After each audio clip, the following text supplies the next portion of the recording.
ታላቅ የትዕይንተ ህዝብ ጥሪ ለኢትዮጵያውያን በሙሉ። ጦርነት ይቁም፣ ሰላም ይስፈን፣ የግፍ አገዛዝ ያብቃ። ከምርጫ በፊት ሁሉን አቀፍ ሽግግር ይካሄድ የትዕይንተ ህዝቡ ማጠንጠኛ ነው። ዓላማው አገዛዙ በዜጎች ላይ የሚፈጽመውን ጭፍጨፋ ማውገዝ፣ ለሌላ ጦርነት የሚያደርገውን ዝግጅት መቃወም፣ ሁሉን አቀፍ ሽግግር እንዲካሄድ መጠየቅ ነው። ቅዳሜ መጋቢት 26 ወይንም ኤፕሪል 4 2026 ዓ.ም በኢትዮጵያ ሰዓት አቆጣጠር ከምሽቱ 12 ሰዓት በዋሽንግተን ዲሲ ሰዓት አቆጣጠር ደግሞ ከጠዋቱ 11 ኤኤም ላይ ቦታው ስልኮ ወይንም ቴሌቪዥኖ ይሆናል። በበይነመረብ አደባባይ የሚካሄደው ይህ ታላቅ ትዕይንተ ህዝብ ከ30 በላይ በሆኑ መገናኛ ብዙሃን በቀጥታ ይሰራጫል። በሀገሪቱ የሚዲያ ታሪክ ለመጀመሪያ ጊዜ ከ1 ሚሊዮን በላይ ህዝብ በዩቲዩብ ከ10 ሚሊዮን በላይ ህዝብ በሳተላይት ቴሌቪዥን በቀጥታ ይከታተለዋል። በዚህ ታሪካዊ ትዕይንተ ህዝብ ላይ ከ20 የማያንሱ ተጽዕኖ ፈጣሪ ኢትዮጵያውያን ተገኝተው ለወቅቱ የህዝቡ ትግል መጠናከር ያላቸውን አጋርነት ይገልጻሉ። እርሶም ይህንን መርሃ ግብር ባሉበት ቦታ ሆነው በቀጥታ ስርጭት በመታደም የዚህ ታሪካዊ ሁነት አካል ይሁኑ። ጦርነትና የግፍ አገዛዝን በመቃወም ለጋራ ህልውናው የጋራ የተቃውሞ ድምጾን ያሰሙም። እንዳይረሱ ቅዳሜ መጋቢት 24 ወይንም ኤፕሪል 4 በታላቁ የበይነ መረብ አደባባይ እንገናኝ። ስንተባበር እናሸንፋለን። የትዕይንተ ህዝብና የሰላማዊ ሰልፎች አዘጋጅ ግብረ ኃይል።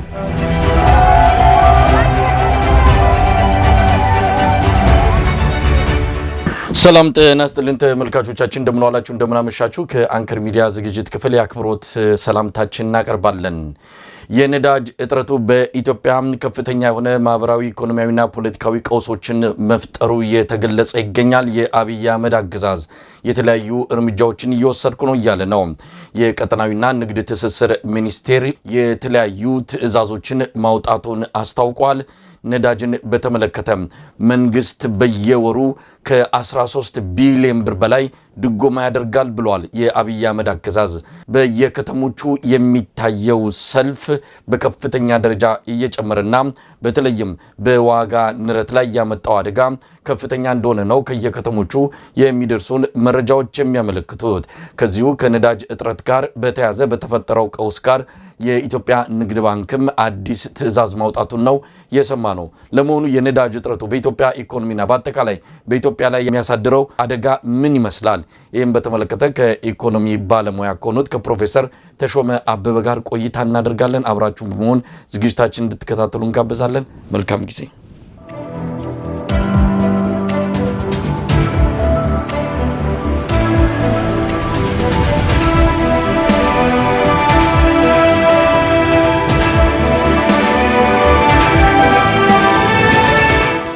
ጤና ይስጥልን ፕሮፌሰር ተሾመ። ጤና ይስጥልኝ መሳይ፣ እንዴት ሰነበክ? ደህና ነህ ወይ? እንደገና በመገናኘታችን አመሰግናለሁ። መልካም ጊዜ ይኖረናል እርግጠኛ ነኝ። አዎ ፕሮፌሰር ተሾመ፣ እንግዲህ ብዙ ነገሮችን የምናነሳ ይመስለኛል። በተለይ አሁን አገብጋቢ የሆነ ነፍስ ውጪ ነፍስ ግቢ የሆነ አደጋ ወይም ደግሞ ክስተት ተፈጥሯል። ከዚህ ከነዳጅ እጥረት ጋር በተያያዘ የአብይ አህመድ አገዛዝ እንደገለጸው ከሆነ ነዳጅ እስካሁን የሚገኝበት መንገድ ሙሉ በሙሉ ተዘግቷል። ከ182,000 ሊትር ዘይት በላይ መንገድ ላይ ወይም ደግሞ መምጣት ያለበት ሳይመጣ በመቅረቱ በተለየ የገበያ ሁኔታ ነዳጅ ለማቅረብ አገዛዙ አማራጭ ፈልጎ ያንን ለማስተንፈስ የሞከረ እንዳለ ነው የገለጸው። በዚህም የተለያዩ እርምጃዎችን መውሰዱን የቀጠናዊና ንግድ ትስስር ሚኒስቴር መስሪያ ቤት አስታውቋል። ከዛሬ ጀምሮ ነዳጅ በቅድሚያ የሚያገኙ አካላት ተብለው በዝርዝር የተቀመጡ አሉ። ነዳጅ የሚያጓጉዙ ተሽከርካሪዎች በማደያ የቅድሚያ ቦታ እንዲሰጣቸው ተወስኗል። ከፍተኛ አምራችና የኤክስፖርት ድርጅቶች በቀጥታ ልዩ ትኩረት የሚሹ የመንግስትና የግል ፕሮጀክቶች በቀጥታ የገቢና ወጪ ንግድን ጨምሮ መሰረታዊ የፍጆታ ምርቶችን የሚያጓጉዙ ተሽከርካሪዎች፣ ግብርናን የሚያዘምኑ ትራክተሮች፣ የከተማና አገር አቀፍ የብዙሃን ትራንስፖርት ተሽከርካሪዎች እንዲሁም በናፍጣ የሚሰሩ የህዝብ ማመላለሻ ተሽከርካሪዎች ነዳጅን በቅድሚያ ማግኘት አለባቸው ብሎ በዝርዝር አውጥቷል። ባለፈው ከሳምንት በፊት አካባቢ ይመስለኛል እንደዚሁ በወጣ መመሪያ ለመንግስት የደህንነትና የጸጥታ አገልግሎት ለሚውሉ ተሽከርካሪዎች ቅድሚያ እንደሚሰጥ ነው የተገለጸው። እንግዲህ ምን ማድረግ እንዳለበት አገዛዙ በዚህ አይነት ደረጃ መፍትሄ ነው ብሎ ያመጣውን መመሪያን ያወጣው ፕሮፌሰር ተሾመ ሀገራት እርምጃ እየወሰዱ ነው። ከመጣባበቂያቸው እያወጡ ለበሬሽን እያደሉ ይገኛሉ። ሆኖም መቋቋም አልቻሉም። ኢትዮጵያ የመጠባበቂያ ነዳጅ ያላትም እንዳልሆነ ነው የሚገለጸው። ምናልባት ከሳምንት አይበልጥም የተባለው እሱም እያለቀ ነው ያለው። በፊቱኑ አውጥተው ሲቸበችቡ እንደሰነበቱ ነው የሚሰማው። ለማንኛውም መረጃውን ትክክለኛውን የተገለጸውን በመሬት ላይ ያለውን እናንሳና እስቲ ከኢኮኖሚ ጋር እናያይዘዋለን። እንዴት ግን እየተከታተሉት ነው? ዓለም አቀፍ አደጋ ነው የነዳጅ እጥረቱ። ነገር ግን በኢትዮጵያ አደጋው እየከፋ እንዳለ በደንብ ምልክቶችን እያየን ነው። ፕሮፌሰር ተሾመ። አዎ እርግጥ ነው። በመጀመሪያ ጉዳይ እንዳልከው ይሄ በዓለም ላይ የመጣ ችግር ነው። በዓለም ላይ የመጣው ችግርም በጦርነቱ የተነሳ ነው። ጦርነቱ እየቀጠለ ከሄደ የበለጠ ችግር እንደሚኖር እናውቃለን። ከዚያም በላይ የኢትዮጵያን ነገር ወደ ጎን ትንሽ እናደርግና ከሌሎች ጋር ለመወዳደርና ወደፊት ምን አይነት ነገር እንደሚሉ ምንስ እያደረጉ እንዳሉ ለመነጋገር እና ለአድማጮችህ ለመግለጽ ይመቻል። በአሜሪካን ሀገር እንኳን አሜሪካ የራሷ የምታወጣው ነዳጅ ብዙ አላት። አሜሪካ እስከዚህ ድረስ እስካሁን አልተጎዳችም። ጦርነቱን የጀመረችው አሜሪካ ብትሆንም አሜሪካ ራሷ እየተጎዳች ነው ለማለት ፈልጌ ነው። የአሜሪካ ፌደራል ሪዘርቭ በዚህ ዓመት ወደ ጁላይ ላይ ኢንፍሌሽን ወደ የዋጋ ንረት ማለት ነው ወደ 2% ይሆናል ብሎ በሞዴሉ አስቀምጦ ነበረ። አሁን አዲሱ ትንቢታቸው ወይንም ደግሞ ሞዴላቸው ወደ 3% ወደ ላይ ከፍ ይላል የሚል አስቀምጠዋል። ከዚያም በላይ ደግሞ የቁሳቁሶች በፋክተሪ የሚሰሩ ማንኛውንም አይነት የሚመረቱ ጉዳዮች፣ ከዚያም በላይ የትራንስፖርት፣ ከዚያም በላይ ፓኬጅ አድርገው የሚሸጡ የሚለውጡ እነኚህ በሙሉ ዋጋቸው ከፍ እንደሚል እየተነበዩ ነው አሜሪካኖቹ ራሳቸው። ይሄ እንግዲህ እንዳልኩት ብዙ ነዳጅ የምታመርት አገር አሜሪካ ሆና ማለት ነው። ይሄም የሆነበት ምክንያት ትንሽ አድማጮችን ከኛ ጋር እንዲራመዱ ለማድረግ ያህል ወደ አሜሪካም ሆነ ወደ አውሮፓ ወደ ሌሎችም ሀገር ወደ ኤዥያም ከሚሄደው ነዳጅ 20% ወይንም ደግሞ 1/5 በዚህ በሆርሙዝ ሰርጥ ውስጥ የሚወጣ በዛ በኩል የሚያልፍ ነው። ይሄ ምንድነው 20% ዋጋ የለውም ለሚሉ ለማይገባቸው ወይንም ደግሞ ላልተረዱ ሰዎች በፊት 100 መርከቦች በዛ ያልፉ ነበረ። በየጊዜው 100 መርከቦች ያልፉ ነበረ። አሁን ከ5 በላይ አያልፉም ማለት ነው። ይሄ ብዙ ችግር እንዳመጣ ማንም የሚያውቀው ነው። ይሁንና ኢትዮጵያ ውስጥ ይሄ ምን አዲስ ነገር ይዞ መጣ ለሚለው ኢትዮጵያ 1 በርሜል ነዳጅ የምታመርት አገር አይደለችም።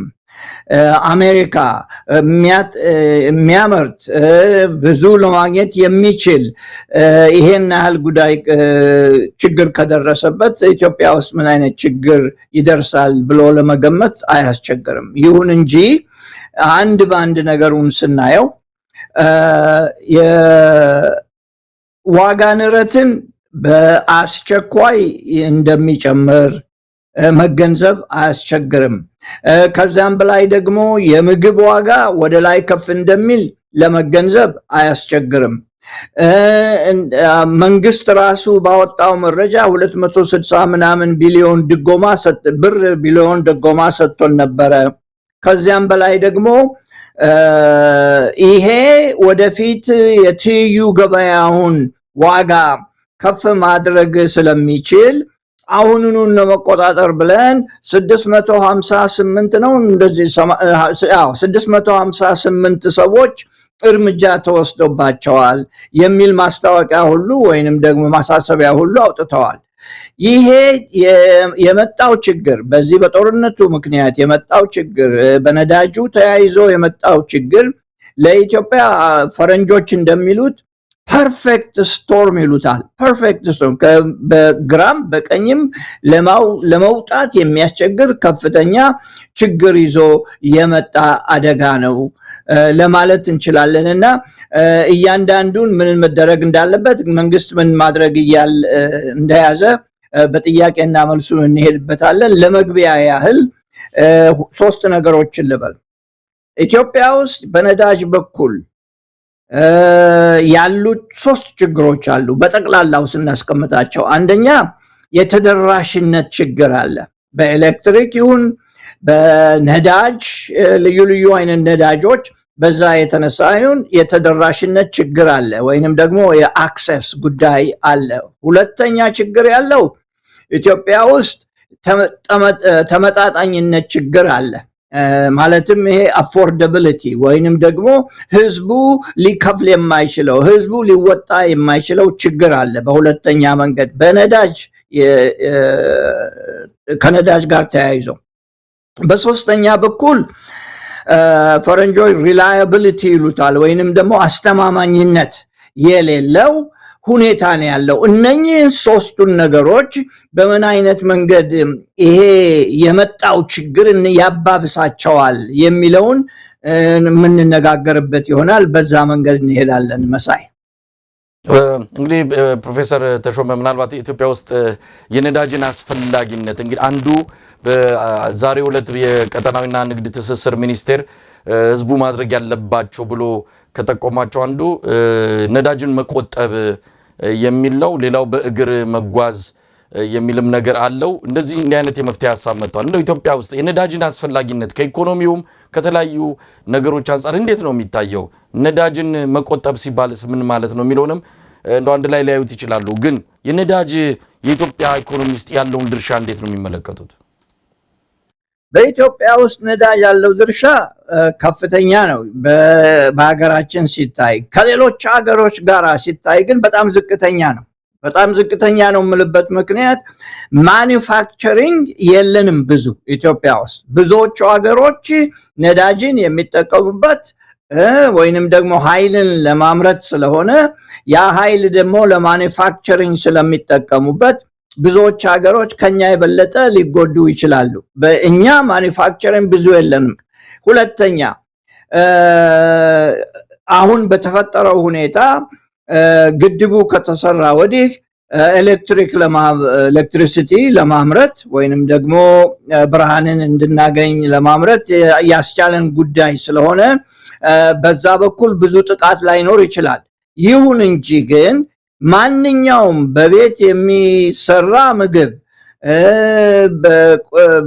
ልዩ ልዩ ቁሳቁሶች፣ ከዛም በላይ ደግሞ የመኪና ነዳጆች፣ እነኚህም በሙሉ በነዳጅ የተያዘ ችግር እንደሚገጥመን ምንም ጥርጣሬ የለውም።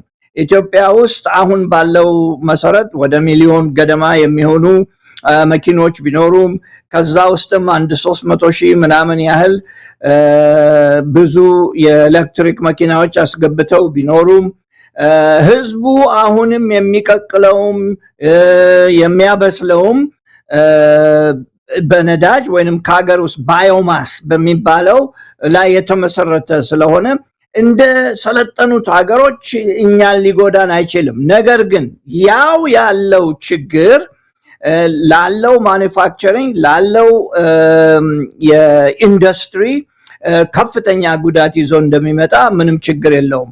ከዚያም በላይ ደግሞ የኢትዮጵያ የትራንስፖርት ጉዳይ በጣም አስቸጋሪ ነው። ብዙ ሰው የራሱ መኪና ባይኖረውም ትራንስፖርት እየተጠቀመ ነው የሚሄደው። ያ ትራንስፖርት ነዳጅ ካላገኘ በስተቀር መነቃነቂያ ሊኖረው አይችልም። በእግሩ ይሄድ የሚለው የሚያዋጣም አይመስለኝም። እነሱም ያውቁታል ይሄ የማያዋጣ መሆኑን። ከዚያም በላይ ደግሞ የተወሰኑ ማኒፋክቸር የምናመርታቸው ነገሮች ከውጭ በሚመጣ ሀብት ከውጭ በሚመጣ ነዳጅ የሚጠቀሙ በመሆናቸው ከፍተኛ ጉዳት በኢትዮጵያ ውስጥ ባለን መጠን የሚያደርስ እንደሚሆን ለመገመት አስቸግርም።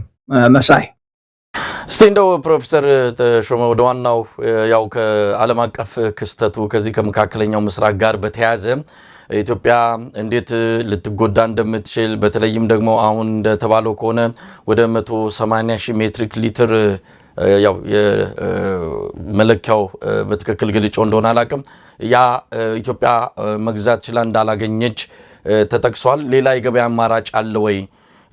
አሁን በቀጠናዊና ንግድ ትስስር ሚኒስቴር እንደተገለጸው ከሆነ ሌላ አማራጭ የገበያ ቦታዎች ያንን ነዳጅ የሚገኝባቸው ቦታዎችን እንደዚሁ እያፈላለገ እንዳለን የገለጸው አለ ወይ? በአሁን ሰዓት ሀገራት የራሳቸውን ምንድነው ማጠራቀሚያ ወይ ደግሞ ያጠራቀሙትን ክምችታቸውን ለራሳቸው ለሀገር ውስጥ ፍጆታ ነው የሚጠቀሙት እንጂ አውጥተው የሚሸጡበት ሁኔታ የለም።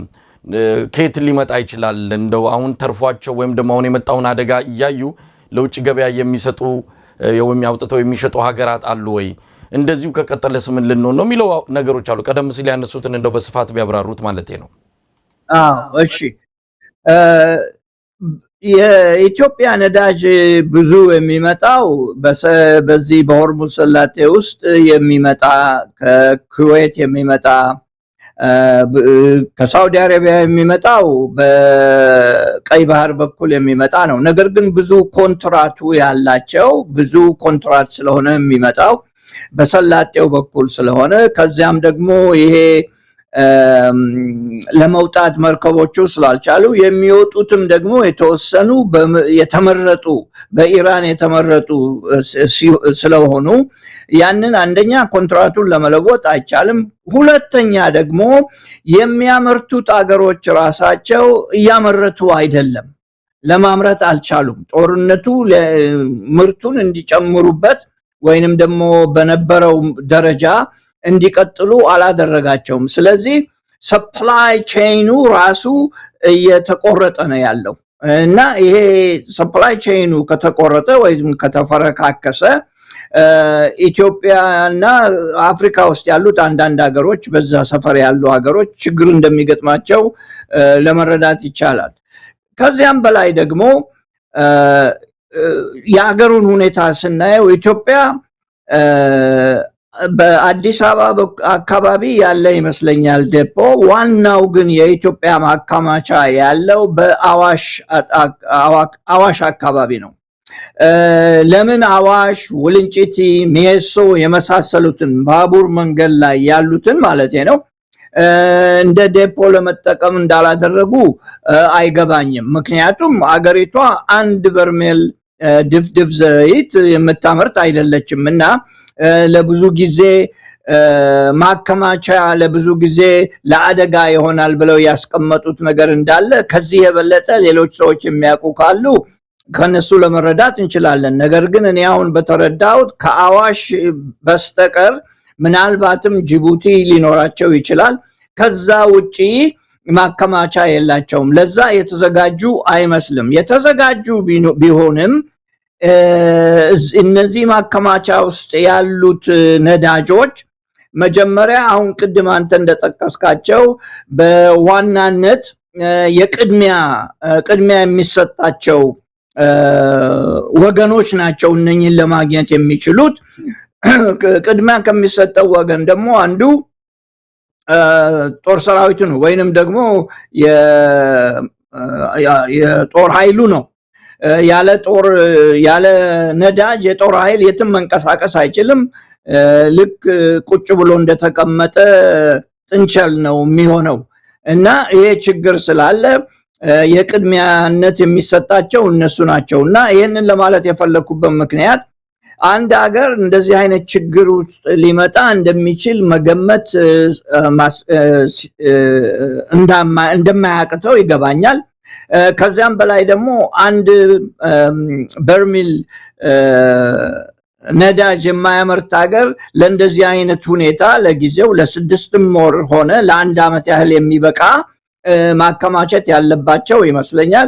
ምናልባትም ያንን እየተጠቀሙበት ይመስለኛል። አሁን ይሄም ቅድሚያም የተሰጠው በዛ ምክንያት ይመስለኛል እና ችግሩ እየተባባሰ ነው የሚሄደው። መሳይ ከዚህም በላይ ደግሞ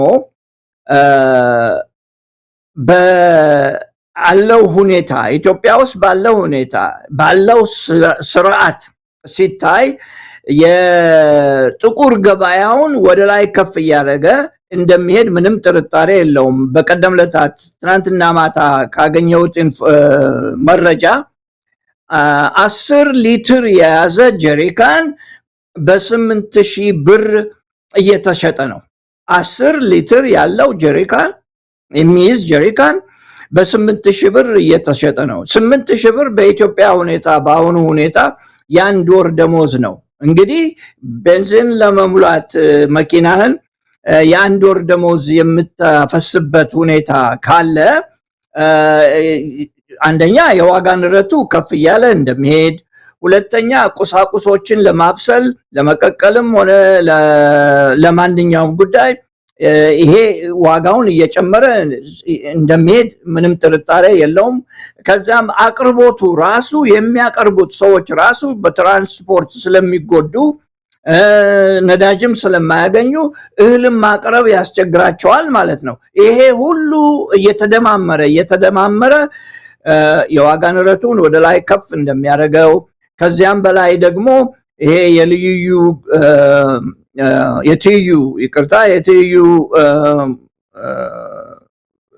እንትኑን ገበያውን የበለጠ ወደ ላይ ከፍ እንደሚያደርግ ለመገመት ይቻላል። በቀደም ለታን እናንተ ስንነጋገር ይሄ ጦርነት 3 ወር ያህል ከቀጠለ በቶሎ ካልተቋጨ በስተቀር የትይዩ ገበያ ወደ ቀርቶ ኦፊሻል ኤክስቼንጅ ሬቱ የዶላር እና የብሩ 190 ይሆናል ብዬ ተናግሬ ነበርና ያንን ከዛ አሁንም ፈቀቅ አላልኩም። ወደዛ እንደሚደርስ ምንም ጥርጣሬ የለኝም።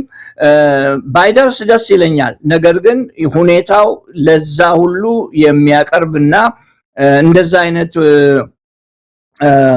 አደጋ የሚፈጠር መሆኑን ምንም ጥርጣሬ የለውም።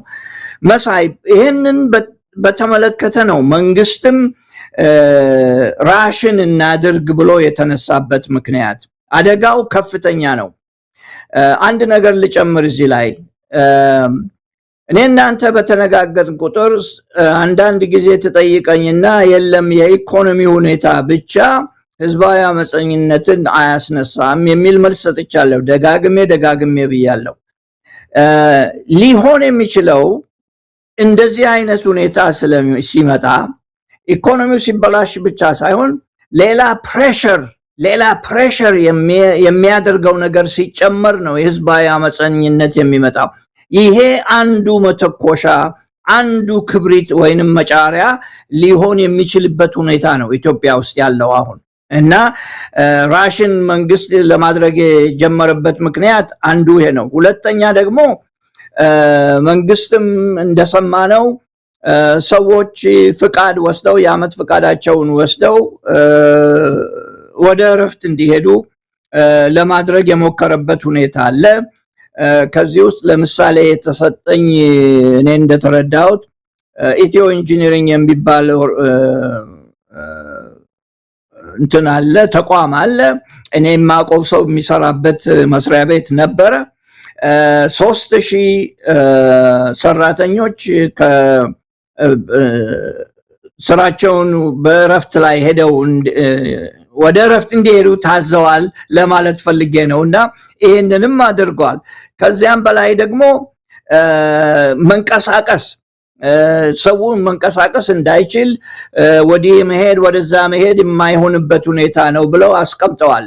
በዚህ የተነሳ ይህን ሁሉ የምጠቅስበት ምክንያት ኢትዮጵያ ውስጥ ያለው የኢኮኖሚ ችግር አሁን የበለጠ እየተባባሰ የነደደ ሲመጣ መንግስት ደግሞ በፊት እንዳደረገው ታስታውስ እንደሆነ በኮቪድ ጊዜ ኮቪድ ነው ይሄንን ያመጣብን ችግር፣ የዋጋ ንረቱንም የጨመረው ኮቪድ ነው፣ የእህል ዋጋ በጣም የናረበት ምክንያት ኮቪድ ነው ብሎ ሲል ሰምተናል። አሁን ደግሞ ይሄንን እንደ ምክንያት ይጠቀምበታል። ወደፊትም ለ2 ለ3 ለ4 ዓመት ይጠቀምበትና የነዳጅና የጦርነት ሁኔታ ስለሆነ ነው ብሎ ብዙ ነገሮችን እያስቀመጠ ነው። ለዛ እየተዘጋጁ ነው። ልክ የአሜሪካ መንግስት ጦርነቱ ሰልችቶ ወደ ሌላ ቦታ ለመሄድ እንደፈለገ ሁሉ ምናልባትም የኢትዮጵያ መንግስት ይሄንን ጉዳይ እንደ ፕሮፓጋንዳ ሊጠቀምበት ይችላል የሚል አስተያየት አለኝ በዚህ ጉዳይ መሳይ። ፕሮፌሰር ተሾመ አንዳንድ ኢኮኖሚ ባለሙያዎች ምን መንግስት ሊያደርግ ይችላል በዚህ ወቅት ላይ እንግዲህ አገዛዙ የገባበት ቅርቃር ይታወቃል። ይሄ የነዳጅ እጥረቱ ከመምጣቱ በፊትም ብዙ ነገሮች ከእጅ እያመለጡ ነው። የነዳጁን ጉዳይ እንዲሁ ተባባሰ በዚህ በመካከለኛው ምስራቅ ቀውስ እንጂ አስቀድሞ የነዳጁ ጉዳይ ከፍተኛ የሆነ ችግር ወይም ደግሞ እጥረት ተከስቶ በየጊዜው የነዳጅ ማደያዎች ተጨናንቀው ያሉበት ነዳጅ ለበርካታ ቀናት የሚጠፋበት ዋጋውም እንደዚሁ በየጊዜው እየጨመረ የመጣበት ሁኔታ አለ። ቀድሞውኑ የጀመረ ነው። ይሄ አሁን መምጣቱ የበለጠ እንዲባባስ አድርጓልና አሁን አገዛዙ ምን ሊያደርግ ይችላል? እንደው መፍትሄ በእጁ አለ ወይ ብለው አንዳንድ ኢኮኖሚ ማዮች በተቻለ አቅም እንዲህ ቢያደርግ የሚል አንዳንድ ምክር ሐሳቦችን እየሰጡ ይገኛሉ። የኢኮኖሚ ባለሙያ ሙሼ ሰሙ ከዛ ውስጥ አንዱ ነው የኦስተሪቲ ፕላን የሚባለው ብዙ ነገሮች ገደብ እንደ በአስቸኳይ አዋጅ ገደብ እንዲጣልባቸው የምርቶችን የሸቀጦችን አንዳንድ ነገሮችንም ጭምር ነዳጅንም በተመለከተ ሰውም ወደ መተሳሰብ ወደ መረዳዳት እንዲመጣ የሚል ነው። እንግዲህ ቢጨንቅ የመጣ የመፍትሄ ሐሳብ ሊሆን እንደሚችል እንገምታለን። እንደው ይሄንን ጨምሮ ምን ሊያደርግ ይችላል? ወዴት መፍትሄ ኢትዮጵያ ሊወስዳት ይችላል? አገዛዙ ይሄንን ችግር ለመወጣት የሚያስችል አቅም አለው? የሚወስዳቸው እርምጃ ችግሩን ከመቅረፍ አንፃር ምን ያህል አቅም አላቸው? በጣም ከባድ ጥያቄ ነው ይሄ። ይሄንን ለመመለስ የሚሞክሩ ሰዎች ትልቅ ጥበብ ያላቸው መሆን ይኖርባቸዋል። ለምን ብል አንተም እንደጠቀስከው በኢትዮጵያ ውስጥ የተደራሽነት ችግር፣ የተመጣጣኝነት ችግር፣ የአለማስተማመኛነት ችግር እንዳለ ቀደም ብዬ ጠቅሼ ነበረ። እነኚህን ነገሮች ለመፍታት አንደኛ የስርዓት ለውጥ መኖር አለበት።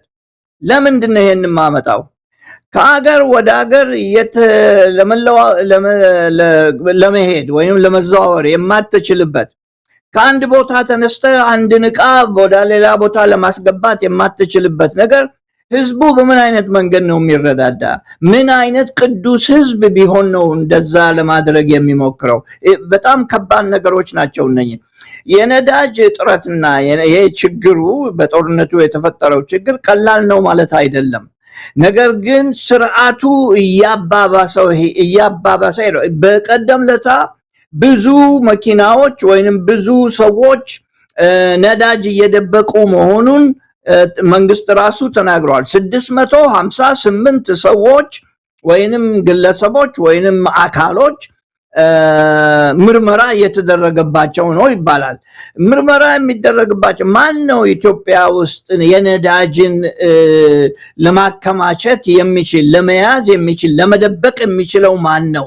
መንግስት ራሱ ነው፣ ወይንም የመንግስት ሰራተኞች ወይንም ደግሞ በመንግስት ስም አክሰስ ያላቸው ወይንም ደግሞ ችሎታ ያላቸው ሰዎች ናቸው እንጂ ተራው ህዝብ አይደለም። እንደዚህ አይነትን ችግር ሲመጣ መከራውን የሚካፈለው ተራው ህዝብ ነው። የሚጠቀሙት ግን ብዙውን ጊዜ ለመደበቅ ወይንም ለመደበቅ የሚችሉት ሰዎች ናቸው እና ይሄ የስርዓት ለውጥ ከሌለ በስተቀር እንደዚህ አይነት ችግሮችን በቀላሉ ለመፍታት አይቻልም። ለምን? እያንዳንዱ ሰው የሚያበረታታው ነገር አለ በጭንቅላቱ እና ለመንግስት ብሎ የሚያደርገው ነገር የለም። ለግለሰብ ወይንም ደግሞ ለወገኔ ብሎ የሚያደርገው ነገር ነው ሲገታ ወይንም በግሬ ሊሄድ ብሎ ሐሳብ ሲሰጥ ለወገኔ ብሎ ነው። ወገን የሚባለው ነገር ፈርሷል ኢትዮጵያ ውስጥ። ለተወሰነ በግሩፕ የተቀመጠ አገር ነው። በግሩፕና በጎሳ እንበለው በጎሳ የተከፋፈለ አገር ለሌላው እንዳያስብ ሆኗል። ትምህርት ቤት የሚሄደው ተማሪ ለሌላው እንዲያስብ አልተደረገም። ይሄ የስርዓት ችግር የበለጠ የጎዳ የሚሄድበት ሁኔታ እንደዚህ አይነት ነገሮች ሲመጡ ነው። ጦርነት ቢመጣ ኢትዮጵያ ውስጥ አሁን ሁሉም ራሱን አውጭኝ የሚልበት ጊዜ ነው እንጂ በፊት እንደነበረው ሄጄ ለአገሬ ልታገል የሚል ጥያቄን የሚያስነሳ ጉዳይ ውስጥ ነው ያለ ነው መሳይ። እና መንግስት ይህን አይነት ችሎታ አለው ለማለት ችሎታ የለውም ለማለት አልችልም። ምክንያቱም መንግስት አንዴ ከቆረጠና ከፈለገ ማንኛውም ችሎታ አለው። ሊያቆም የሚችለው ነገር አለ፣ ሊሰጥ የሚችለው ነገር አለ፣ ሊከለክል የሚችለው ነገር አለ። ምክንያቱም ከመንግስት የበለጠ በአንድ ሀገር ውስጥ ሊኖር ስለማይችል። ኢትዮጵያ ውስጥ ግን መሳይ ይህንን መናገር አለብኝ። ኢትዮጵያ ውስጥ አንዱ ክልል ከአንዱ ክልል እኩል አይደለም፣ እኩልነት ያለበት አይደለም። ይህንን ስትል ደግሞ በነሱ ፍትህ መሰረት በነሱ ስርዓት መሰረት አንድ ክልል ውስጥ ያለው ህዝብ ከሌላው ጋር እኩል አይደለም ማለት ነው። አሁን ትግራይን ብታይ ትግራይ ከኢትዮጵያ ካሉት ክልሎች በሙሉ ኦቶኖመስ የሆነ ክልል ነው። ሌሎቹ ክልሎች እንደዛ ኦቶኖመስ አይደሉም። የራሱ ሚሊተሪ ያለው ጀነራሎችን በዚህ ዘፈር በዛ ዘፈር ብሎ የሚያስቀምጥ በእንደዚህ አይነት ስርዓት ውስጥ ሶማሌ ያለው ወይንም ደቡብ ያለው ለዛ ብዬ መስዋዕት ልክፈል የሚልበት ሁኔታ እየመነመነ ነው የሚሄደው በየጊዜውና ለአንተ ጥያቄ በቀጥታ ለመመለስ መንግስት ችሎታ ያለው መከልከል ማቆም ነው። ከከለከልክና ካቆምክ ደግሞ ኢኮኖሚውን ትጎዳለህ። ኢኮኖሚውን ከጎዳህ ደግሞ ኢኮኖሚው እየወደቀ እየላዘበ የሚሄድበት ሁኔታ ነውና በነዳጅ በኩል ከውጪ ሊያመጡት የሚችሉት ብዙ ምርጫ የላቸውም። ከሀገር ውስጥ የሚመጣ ጉዳይ የለም። ቅድም እንዳልኩት አንድ በርሜል እንኳን አናመርትም። ቢበዛ በአጭር ጊዜ ውስጥ ምንም ለመለወጥ አይቻልም። በረዘም ባለ ጊዜ ውስጥ ግን ብዙ ግድብ መስራት ትችላለህ፣ ከውጪ ችግር እንዳይኖርብህ። ከዚያም በላይ ደግሞ ወደ ባዮማስ ልትሄድ ትችላለህ። ከዛም በላይ ደግሞ በተነነ ሀብት ማለት ነው፣ በእንፋሎት ማለት ነው፣ በዛ የሚጠቀም ነገር ለመስራት ይቻላል። ኢን ዘ ሎንግ ተርም በረጅም ጊዜ ሲታሰብ ማለት ነው። የእንፋሎትን ተርማል ጂኦተርማል ማለት በጂኦተርማል ለምሳሌ ብናስበው እስካሁን ድረስ ብዙ አገሮች ውስጥ ጂኦተርማል የሚጠቀሙ ለፋክተሪ ነው እንጂ ለቤተሰብ የሚጠቀምበት ወደዛ አይሄድም። ለቤተሰብ ለማብሰልና ምናምን የሚጠቀሙበት ሁኔታ አይደለም እና ኢትዮጵያ ውስጥ ያንን መቋቋም ካልቻልን በስተቀር ችግሩ የረዝም ጊዜ ችግር ነው። መዘጋጀት የነበረብን የዛሬ 30 ዓመት ነው፣ የዛሬ 35 ዓመት ነበር ለዚህ መዘጋጀት የነበረብን። ለምን እናውቀዋለና፣ ይሄ የሌለን ነገር ስለሆነ፣ ነዳጅ የሌለን ነገር ስለሆነ የዛሬ 40 ዓመት ነው ማለት መዘጋጀት የነበረብንና ለዚህ ነው የጠቀስኩት። የነዳጅ ክምችት አለ ወይ? የነዳጅ ክምችት እያደረግን ነው ወይ? ያንን ቢኖረን ቀስ ብለን እንሸጣለን። ሰውን በተራ ስራ ማለት ይቻላል 5 ቀን ከመስራት 4 ቀን ብቻ ስሩ ማለት ይቻላል። ማለቴ በጠቅላላው ምንድነው በመከልከል ላይ የተመሰረተ ፖሊሲ ነው እንጂ ይህንን እንስጣችሁ ይህን እናደርግ በሚል የመንግስት ችሎታ ያለበት ሁኔታ አይደለም። ለዚህ ነው ፐርፌክት ስቶርም ብዬ በአማርኛ ለመግለጽ አልቻልኩም። ችግሩ ፐርፌክት ስቶርም ኢትዮጵያ ውስጥ ፐርፌክት ስቶርም የችግር ስቶርም ይዘው የመጣ ነው ለማለት ፈልጌ ነው። ፕሮፌሰር ተሾመ ይሄ ወዴት ሊያመራ ይችላል የሚለውን ለጊዜው ጥያቄውን ገፋ አድርገውና የኢትዮጵያ ብሔራዊ ባንክ ከዚህ ጋር ተያይዞ አንዳንድ ውሳኔዎችን ወስኗል። እንግዲህ ወደ አንድ አሃዝ ግሽበቱን አምጥተነዋል፣ የዋጋ ግሽበቱን የሚል ነገር በቅርቡ ነው የባንክ ገዢው የተናገሩትና ካፋቸው ላይ ያ ቃል ወጥቶ መሬት ላይ ጠብ ሳይል አሁን ከእንደገና ወደ 2 አሃዝ መሄዱ እንደማይቀር ነው የገለጹት። ብዙ አደጋ እየመጣ እንዳለ ተረድተው አንዳንድ ቁጥጥሮችን ለማድረግ የሚያስችል ውሳኔዎችን መወሰኑን የሰማነው። እስቲ በዝርዝር ውሳኔው ምንድን ነው እንደው ብሔራዊ ባንክ የተወሰደው ማለት ነው? ብሔራዊ ባንክ እንግዲህ አንዳንድ ጊዜ እከታተላቸዋለሁ፣ እነሱም በጣም እከታተላቸዋለሁ እና አንዳንድ ጊዜ ሰሞኑን ደህና ነገር እያሰቡ ይመስለኛል። ይሄም ደህና ነገር አሰቡ የምልበት ምክንያት በቀደም ለታ አንድ ነገር በጽሁፍ አስቀምጬ ነበርና በዚህ ላይ ተነጋግረንበት ነበረ። የኢትዮጵያ ዋናው ችግር አሁን በሪል ስቴት ላይ ወይንም ደግሞ በመሬት ይዞታና በቤት በመስራት ላይ ያለ ኢኮኖሚ ነው ያለው አሁን ኢትዮጵያ ውስጥ እና ይሄ ራሱ ችግር አለው። ነገር ግን አሁን ባለው ሁኔታ ብሔራዊ ባንክ ያደረገው መመሪያ ይሄ ነው። አንደኛ የ15% የነበረው የወለድ መጠን ማለትም ብድር ሲሰጥ 15% ብድር ወለድ ይከፈል ነበር እና ያ እንዳለ እንዲራዘም ተደርጓል። ይሄም እንዲራዘም የተደረገበት ምክንያት ወደፊት ለመቀነስ ሐሳብ ነበረን። ነገር ግን አሁን ያለንበት ሁኔታ የነዳጅ ዋጋ ንረት ኢንፍሌሽን ወይንም ዋጋ በጠቅላላው ኢትዮጵያ ውስጥ ያለውን የዋጋ ግሽበት ወይንም የዋጋ ንረት ወደ ላይ ከፍ ስለሚያደርገው ያንን ስለምንጠባበቅና ያንን ስለምንተነብይ ያለው የወለድ መጠን በ15% ይቆይ የሚል ድንጋጌ መመሪያ ሰጥተዋል። አንዱ እሱ ነው። ወደፊት እንቀንሰዋለን ብለን ነበር፣ ነገር ግን ያ ይራዘማል፣ ይቀጥላል የሚል መመሪያ አውጥተዋል። ሁለተኛ ባንኮች የሚሰጡት ብድር ለተበዳሪዎች የሚያሳልፉት ገንዘብ የሚሰጡት ገንዘብ እንዳያድግ ተደርጓል። ወይንም ደግሞ ከ14% ነው ምናምን እንደዚህ ብለው አስቀምጠዋል። በአስቸኳይ ያወጡት ምሳሌ ነው። ያ እንዳያድግ ተደርጓል።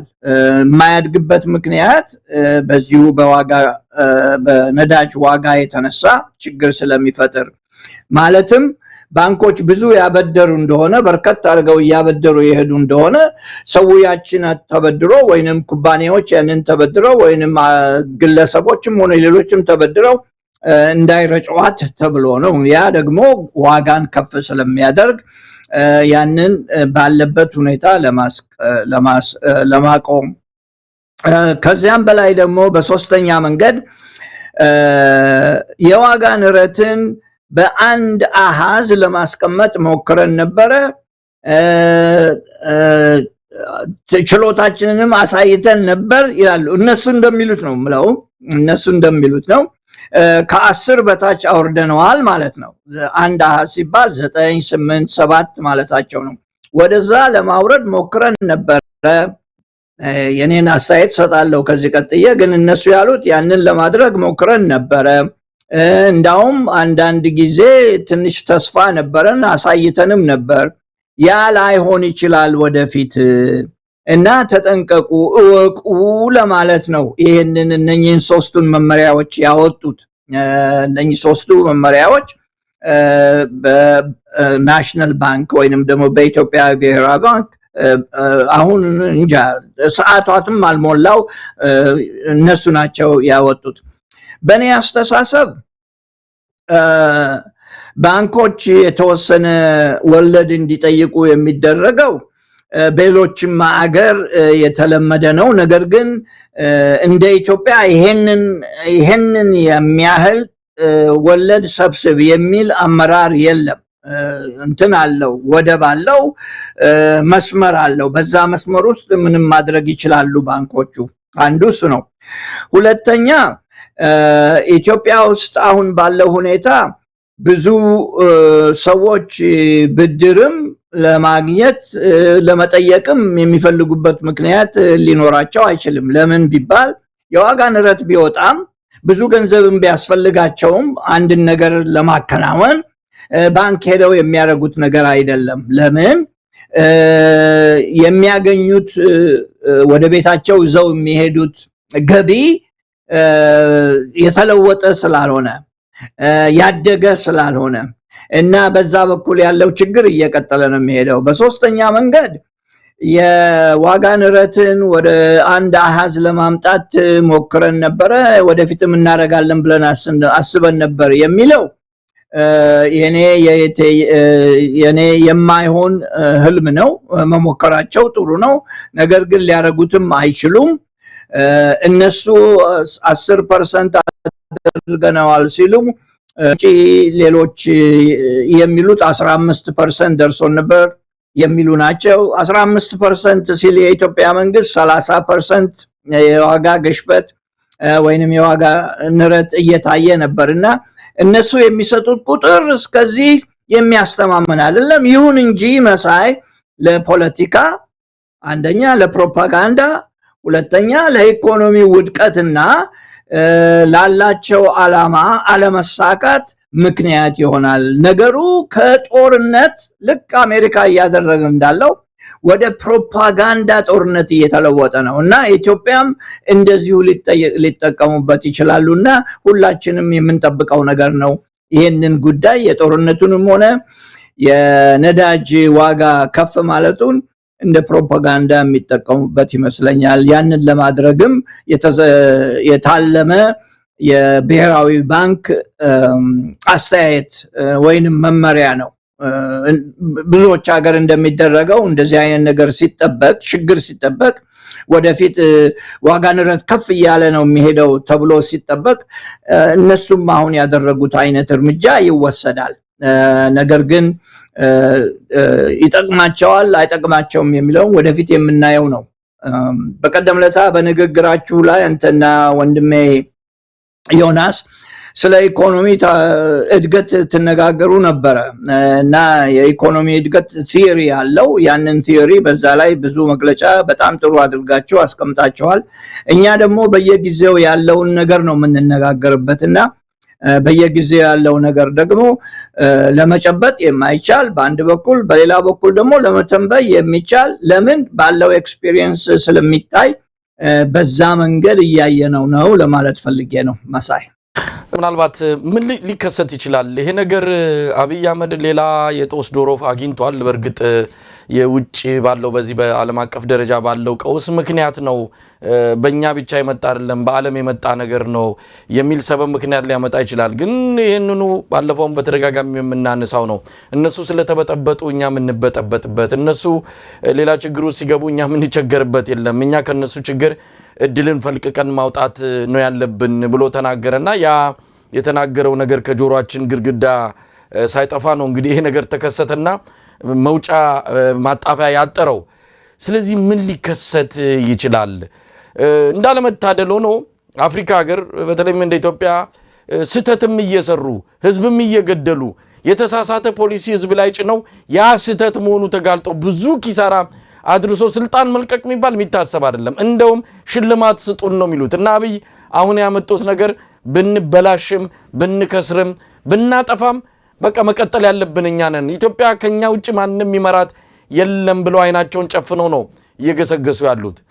አንዳንድ ሀገር እንዲህ አይነት ነገር አቅቶናል፣ ኢኮኖሚውን መምራት አልቻልንም፣ ሌላው የጦርነቱ እሱን እንቶ ኢኮኖሚውን ብቻ የዚህ ህዝብ የሚመጥን ያለውን ችግር መፍትሄ የሚፈልግ ነገር ማድረግ አልቻልንም ብለው በራሳቸው ጊዜ ይለቋሉ፣ ተገፍተው ይለቋሉ። አብይ አህመድ በዚህ በኢኮኖሚ ችግር ስልጣን ይለቃል ማለት እውነት ለመናገር በመርፌ ቀዳዳ ምንድነው ግመል ትሽለክ ማለት ያህል የማይሆን ነገር ነው። እሱ ተፈንቅሎ በጦር ኃይል ከስልጣን ካልተወገደ በስተቀር ኢትዮጵያ እንደ ገደል ውስጥ ብትገባም ምንም ችግር የለም እሱ በስልጣን ቀጥላለሁ የሚል ሰው ነው። ለማንኛውም ወዴት ሊያመራ ይችላል? አገዛዙ በዚህ ምክንያት እጁ ተጠምዝዞ ምናልባት ጦርነቱን ሊያቆም ይችላል። እንግዲህ ትልቁ ኢኮኖሚን እየበላ ያለው ጦርነቱ ነው። አብይ አህመድ አሁንም ነዳጆቹ ያሉት አጠቃላይ ከነዳጅ ጋር የሚገኙ ምርቶች በሙሉ ወደ ጦርነቱ ግብአት እንዲውሉ ውሳኔ ያስተላልፈዋል። ስለዚህ ይሄ ነገር ከገፋ አሁን የሚሉት ወደ 13.5 ቢሊዮን ይሁን በየወሩ ድጎማ እያደረግን ነው አሉ። ገንዘቡ ስኬት ይመጣል? ካልተመረተ ካልተሰራ ከየት ይመጣል ያብርስ? ብዙ እንቆቅልሽ ነገሮች አሉ። ለማንኛውም ምን እናያለን ይሄ ነገር ገፍቶ ከመጣ ፕሮፌሰር ተሾመ? ይሄ ነገር እየቀጠለ ከሄደ ችግሩ የሁላችንም የሁሉም ኢትዮጵያዊ ነው የሚሆነው። የመንግስት ብቻ ሳይሆን የሁሉም ኢትዮጵያዊ ችግር ነው የሚሆነው። ወደ ኋላ ትንሽ መለስ ልበል። ይሄ መንግስት የሚያደርገው ነገር በሙሉ የችኮላ ነገር ስለሆነ ያልታሰበበት ነገር ስለሆነ በህይወት ደግሞ ያለን ሰዎች የምናቀው ሁሉም ሰው የሚያቀው አንድ እርምጃ ከወሰደ አንድ ሰው ተቀናቃኝ ካለህ ያ ተቀናቃኝ ሁለት እርምጃ ነው የሚወስደው። እንዳውም ሁለት እርምጃ ሳይሆን አንተን የሚቃወም ሁለት እርምጃ ነው የሚወስደው። ይሄንን ያልተረዳ መንግስት ያለ ይመስለኛል ኢትዮጵያ ውስጥ። ለምሳሌ ልስጥ። ታስታውስ እንደሆነ ወደብ ተገኝቷል፣ ወደብ ነገ እናገኛለን ተብሎ የባህር ወደብ እንኳን ደስ አላችሁ ተብሎ ፊርማ ተፈራርመው ከሶማሌላንድ ፕሬዚደንት ጋራ የተቀመጠ ቪዲዮ የተነጋገሩት ንግግር በሙሉ ተሰራጭቷል እንደምታስታውሰው። እና ኢትዮጵያ ብቻ ብልህ የሆነች ለማስመሰል ያ በዓለም ላይ ተሰራጨ። በማግስቱ ተቀናቃኝ ሀገሮች የለም ይችን ማድረግ አትችልም ብለው እጥፍ የሆነ አሳዛኝ ከዚያም በላይ ደግሞ አስደንጋጭ እርምጃ ወሰዱ። የዛን ጊዜ ታስታውስ እንደሆነ አንዱ ያልነው ነገር ምንድነው? ለወደብ ተብሎ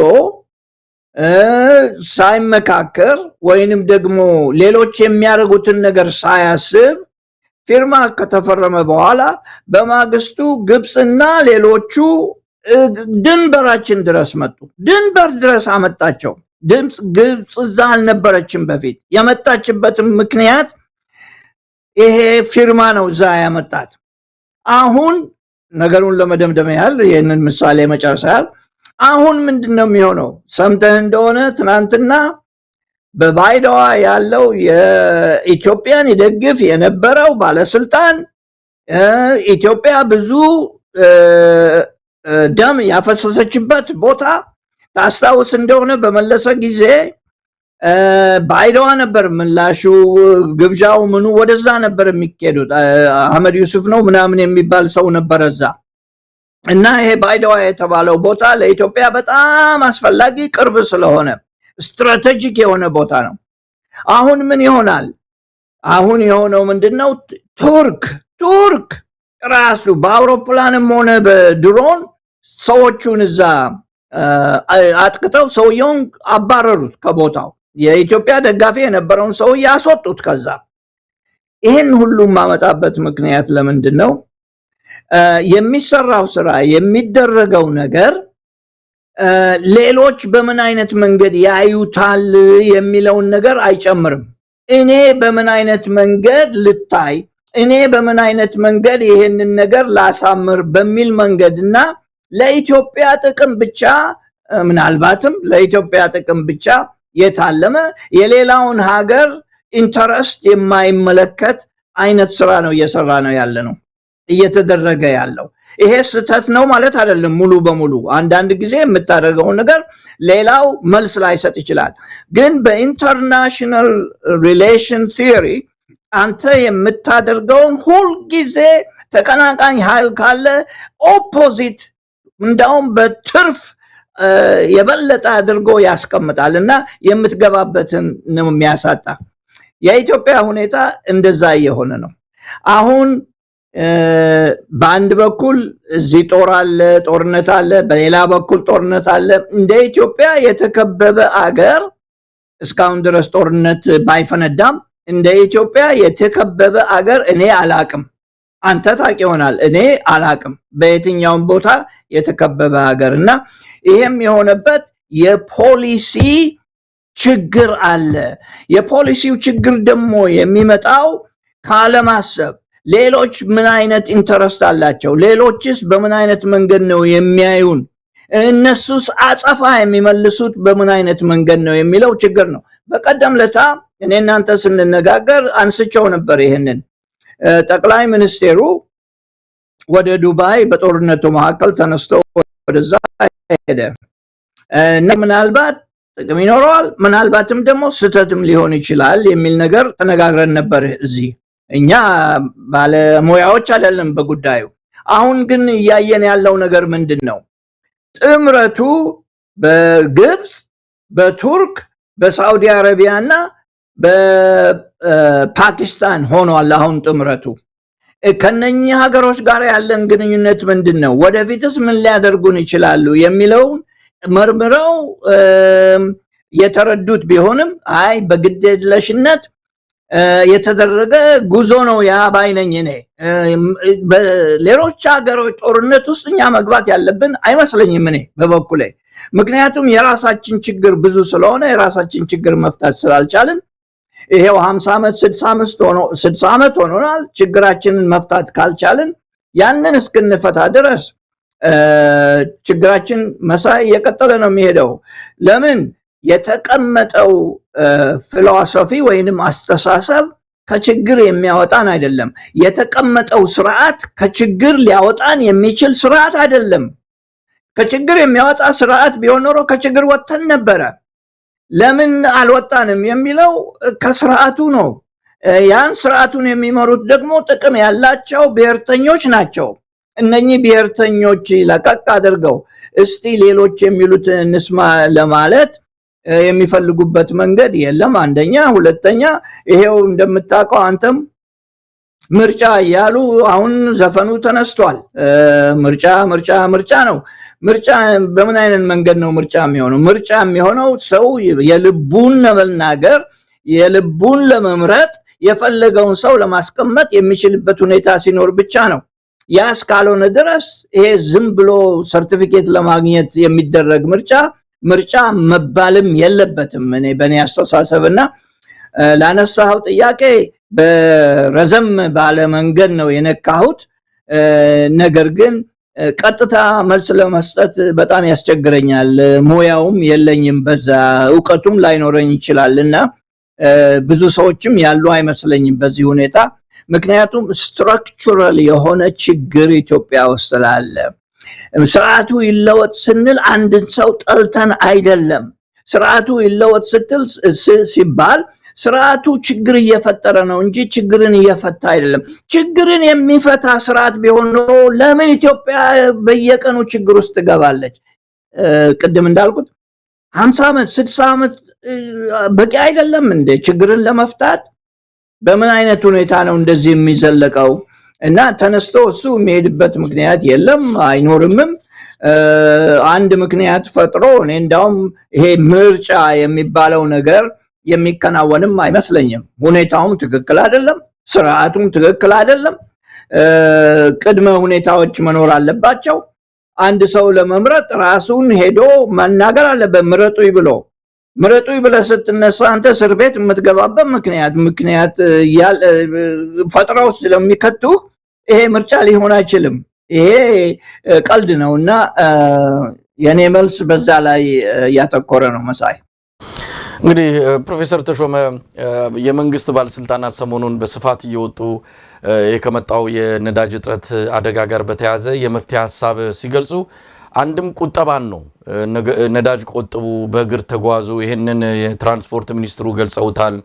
የአዲስ አበባ ከተማ ከንቲባ ወይዘሮ አዳነች አቤቤም እንደዚሁ በእግር መጓዝ ነው መፍትሄው የሚል ነገር አንስተዋል። አሁን የነዳጅ የቀጠናዊ ትስስር ሚኒስትሩም በዋናነት ያመጣው በእግር መጓዝ ነዳጅን መቆጠብ የሚል ነው። እንግዲህ የሁለት ፎቶግራፎች ወግን እስቲ ላሳዩት ፕሮፌሰር ተሾመ። ሁለት ፎቶግራፎች ናቸው። የነዚህ ፎቶግራፎች ምናልባት አገዛዙ ምንድነው እያደረገ ያለው የሚለውን የምንመለከትበት ይሆናልና እስቲ እናነጻጽሩ። አንደኛው ይሄ ነው። ይሄ ፎቶግራፍ ነዳጅ እጥረት ከገጠማቸው የኢትዮጵያ ከተሞች በአንደኛው የሚታየው ሰልፍ ነው። ይሄ የባጃጅ ተሽከርካሪዎች ያደረጉት ወይም ደግሞ የገቡበት ፈተና ነው። አንድ ባጃጅ ይህንን ሰልፍ አልፎ ነዳጅ ለመቅዳት ቢያንስ 2 ቀን ከዛ በላይ ፈጅበታል ነው። ለዛውም ተመጥኖ ነው የሚሰጠው። በዚህም ምክንያት በቀን እስከ 2000-3000 ብር እየከሰሩ ነው ያሉት እያንዳንዱ የባጃጅ አሽከርካሪ። ይሄ ደግሞ በቤተሰብ ላይ የሚፈጥረውን ተጽዕኖ እያየን ነው። ሌላው የማሳየው ፎቶግራፍ ይሄ ፎቶግራፍ ነው ፕሮፌሰር ተሾመ። ይሄ ደግሞ የብልጽግና ፓርቲ የምረጡኝ ቀስቀሳ ነው። እንደሚታየው አውቶቡስ ከፊት ለፊት ይታያል። ከኋላ እጅብ ብለው የሚሄዱ ምናልባት ከ100 በላይ ተሽከርካሪዎች ናቸው። አንድ አይነት ተሽከርካሪዎች የመንግስት አብዛኛው ቪኤት ሊሆን እንደሚችል እንገምታለን። ማርሴዲሶች ሁሉ ይታያሉ። የአበባ አድርጓል። ሰንደቅ የስንዴ ነዶም ይዘዋል። ብዙ ነገር ነው። ይህ ሁሉ ተሽከርካሪ የምረጡኝ ቅስቀሳ ላይ የወጡት። ይሄ አውራ ጎዳና ላይ የሚታይ ትዕይንት ነው። በየአዳራሹ ያለው ድግስ ያለው ቸበርቻቻ እንግዲህ በየከተማው ያለው ህዝብ እየታዘበው ነው ያለው። ታዲያ ምንድነው ቆጥቡ የሚባለው? ያ ያየነው የነዳጅ ሰልፍ እንግዲህ የህብረተሰቡን የትራንስፖርት ችግር የህብረተሰቡን የተለያየ ምናልባትም ምርትም ያጓጉዙ እንዳሉ እንገምታለን። ነገር ግን ይሄ ምረጡኝ ብሎ በመንግስት ነዳጅ በመንግስት ተሽከርካሪ በመንግስት የሥራ ሰዓት እንዲህ አይነት መጠነ ሰፊ የሆነ ድግስ ያለባት ሀገር ናት። መጀመሪያ ከራስ አይጀምርም ወይ? በእግር መሄድ ካለባቸው ራሳቸው ሄደው ማሳየት። እንደነዚህ አይነት ተሽከርካሪዎች ለምረጡኝ ቅስቀሳ ለዛውም ለእንደዚህ አይነት የእቃቃ ምርጫ። ስለዚህ ይሄ ስርዓት አሁንም እኮ ችግር ላይ ነው። መቼም ሀገሪቱን ይዘው ገደል እየገባ እንዳለ ማየት ያልቻለ ካለ አሁንም የተኛም ሊኖር ይችላል። እንቅልፉን መነጠጥ መብቱ ነው። ግን ኢትዮጵያ አደጋ ላይ ነው ያለችውና እንዴት እነዚህን ሁለት ፎቶግራፎች አይተው ምን ማለት ይችላሉ? ፕሮፌሰር ተሾመ በጣም የሚያሳዝን ሁኔታ ነው። ለመጀመሪያ ጊዜ ባይ ዘ ወይ እኔን ለመጀመሪያ ጊዜ ማየት አይደለም የሱን ሳይሆን በልጅነቴ እዚህም ሀገር አይቼዋለሁ። እንደዚህ ቤንዚን ለመቅዳት ብለው መንገድ ላይ የሚቆሙ ነበሩ። የዛን ጊዜ ከፍተኛ ጦርነት ነበረ። የዛን ጊዜ ከፍተኛ ማዕቀብ ነበረ። የቤንዚን የነዳጅ ማዕቀብ ነበረ በአሜሪካ ላይ ረጨ። አሜሪካም ከዛ ውስጥ ለመውጣት አልቻለም። እንዳልኩ ባለፈው ንግግራችን ላይ ጠቀስ አድርጊያታለሁኝ። የዋጋ ንረቱ ከፍ ብሎ እዛው ቆመ፣ ወደ ታች ተመልሶ አልመጣም። አሁን ኢትዮጵያ ውስጥም እየሆነ ያለው ይሄ ነው። ዛሬ ብቻ አይደለም ዋጋ ንረቱ ወደ ላይ የሚወጣ ወደፊት የሚሰራውን ስራ በሙሉ ያ ወደ ታች እንዳይመለስ ያደርገዋል። አንዴ ከወጣ የዋጋ ንረት ወደ ታች ሊመለስ አይችልም። ምክንያቱም የምግቡም የመቀቀያውም የፋክቶሪውም የትራንስፖርቱም የነዳጁ ማንኛውም ነገር ከፍ ብሎ ስለሚሄድ ከዛ ደግሞ ነጋዴው ወደ ታች እንዳይመጣ ስለሚያደርገው ምክንያቱም ጥቅም ስላለው ማለት ነው። መንግስትም ሊቀንሰው ስለማይችል ስርዓቱ ማነው የኢኮኖሚው ሁኔታ ይቀይረዋል እና አንድ ጊዜ ከፍ ካለ እዛው ነው የሚረጋ። ከዛ ወደ ላይ ነው እንጂ የሚወጣው ወደ ታች አይመለስም። እና አሁን ይሄ ያሳየው በጣም የሚገርም ስዕል በጣም የሚገርም ነው። 3-4 ነገሮች ልበል ስለሱ። አንደኛ ኢትዮጵያ ውስጥ አሁን ያለው ሁኔታ በሰልፍ ተደራጅቶ በመኪናም ሆነ በእግር የሚያስፈልገውን ያህል ነዳጅ ለማግኘት መሞከር ነው። 24 ሰዓት በመኪናቸው ውስጥ የተኙ ሰዎች እንዳሉ ትናንትና ሰምቻለሁ። 24 ሰዓት ቤንዚን ለማግኘት ቆመው ማለት ነው። ይሄ የሚያደርገው ምንድነው? ጊዜ ይገድላል። ጊዜ ስትገድል ደግሞ ሄደህ ፋክቶሪ ውስጥ መስራት አትችልም። የምታመርተውን ማምረት አትችልም። ገበሬም ብትሆን ለማረስ አትችልም። ጊዜ ከገደልክ ምርት የለም ማለት ነው። ምርት ከሌለ ገቢ ሊኖርህ አይችልም። የምትሸጠው ነገር የለም ማለት ነው። ከዚያም በላይ የምግብ እጥረት ሊኖር ይችላል። ይሄ ጉድ ነው። ይሄ የምታሳየው ፎቶግራፍ ስዕል ጉድ ነው። ምክንያቱም ምን ያህል ችግር ሰው እንደገባ የሚያሳይ ነው። በሶስተኛ መንገድ ምርትን የሚቀንስ ሁኔታ እየተደረገ ነው። ሰው መንገድ ላይ ከቆመ መኪና ውስጥ ከተኛ ለመሄድ እና ለመስራት ካልቻለ የምርት ጉዳይ እየቀነሰ ነው የሚሄደው። ይሄ ደግሞ ኢኮኖሚውን ወደፊት የሚገድለው ነውና ወይንም ደግሞ የሚያኮላሸው ይሆናል። ብዙ ችግሮች እየመጡ ናቸው ማለት ነው። እነኚህ ፎቶግራፎች እነኚህ ስዕሎች ያሳያቸው እንደ ማስታወሻ ምን አይነት ችግር አገሪቷ እንደገባች የሚያሳይ ነው። ሌሎች ሀገር እንደዚህ የሆነበት ቦታ እስካሁን አላየሁም ብዙ። ኢትዮጵያ ውስጥ ግን ይሄ መኖሩ በጣም ችግር እንዳለብን ከዚያም በላይ ደግሞ እንዳልተዘጋጀንም የሚናገር ነው መሳይ። ብልጭልጭ ነገር እንሰራለን። ብልጭልጭ ነገር ከመስራት ማጠራቀሚያዎች ሰርተን ይሄንን ማለታችን ነው። ከብልጭልጭ ነገር ወደፊት የሚረዳህን ነገር ነው መስራት ያለብህ ስንል የከረም ነው። ብልጭልጩን ነገር አቁሞ የነዳጅ ማከማቻዎች ቢሰሩ ቅድም እንዳልኩት አዲስ አበባ አካባቢ ሆነ ናዝሬትም አካባቢ ቢሆን አዋሽ እንዳለው ድሬዳዋም በየቦታው ቢኖር የበለጠ ለኢትዮጵያ ጠቃሚ ይሆናል፣ ለህዝቡ ጠቃሚ ይሆናል። ለህዝብ ጠቃሚ የሚሆን ነገር እየተሰራ አይደለም እና በዛ መልክ ነው ይሄን የማየው። አሁን አዲስ አበባ ውስጥ ብቻ ነው ይሄን ያየኸው። በአገር ውስጥ ወይንም ደግሞ በገጠር ልበለው፣ በገጠር ያለው ህዝብ መነቃነቂያ እኮ የለውም። ከአንድ ቦታ ወደ አንድ ቦታ ያው እንደለመደው በእግሩ ነው የሚሄደው። አዲስ አበባ ህዝብ ግን ከአንድ ቦታ ወደ አንድ ቦታ ለመሄድ በእግሩ ለመነቃነቅ የሚችልበት መንገድ የለውም። መንገዱ ተለውጧል፣ ሰፈሩ ተለውጧል፣ ህንፃ ተሰርቶበታል። መንገዱ ያለው የመኪና መንገድ ነው፣ የእግር መንገድ ብዙም የለም። ብዙዎቹ ፋክቶሪዎችና ማምረቻዎች ከከተማ ወጣ ብለው ነው። እንዴት አድርገው ነው በእግራቸው እዛ ድረስ የሚሄዱት? ይሄ ሁሉ ትልቅ ችግር የሚፈጥር ነውና ወደፊት የሚመረተውን የምርቱን አቅም እየጎዳ ነው የሚሄደው። እንዳልተዘጋጀንበትም በደንብ የሚያስረዳ ነው። ጦርነት ነገ ይነሳል ብለን ኦፍኮርስ አልጠበቅንም። ነገር ግን ሁለቴም ሶስቴም አራቴም የሰማነው ነገር ምንድን ነው? ከጠቅላይ ሚኒስቴሩ ሌሎቹ ሲዋጉ እኛ ጥቅም እናገኛለንና ከዛችን ጥቅማችንን ፈልቅቀን ማውጣት አለብን። ልዩ አይነት ጥበብ መሆኑ ነው ይሄ። ልዩ አይነት ጥበብ ፈልቅቀን እናወጣለን። አሁን ታዲያ ምንድን ነው የሚፈለቀቀው? ኢራን ታላቅ ሀገር ነች ብያለሁ። እዚሁ ፕሮግራም ላይ የምትናቅ ሀገር አይደለችም ብያለሁ። አሁን አሜሪካን እያደረገችው ያለውን እናያለን። ማን እንደሚያሸንፍ በጦርነቱ እኔ ኦልሬዲ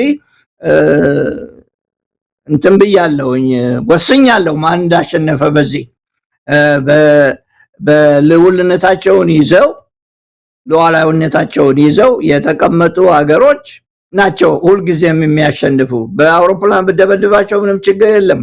ኦኬ። እና ፈልቅቀን አሁን ያወጣ ነው ታዲያ ምን ይሆን? እስቲ ተፈልቅቆ የወጣውን በቅርቡ ልናየው እንችል ይሆናል እና እንጠብቃለን። መሳይ ፕሮፌሰር ተሾመ መቼም ቢናገሩት ቢውሉም ያልቅ ነገር አይደለም። ያለው ሁኔታ በእንቅርት ላይ ጆሮ ደግፍ ነው የሆነው። ኢትዮጵያ ውስጥ የተከማቹ እንግዲህ በፊትም በነበረው ስርዓት ከዛ በፊትም በዘመናት የመጡ ችግሮች ተቆልለው ተደራርበው ነበረ።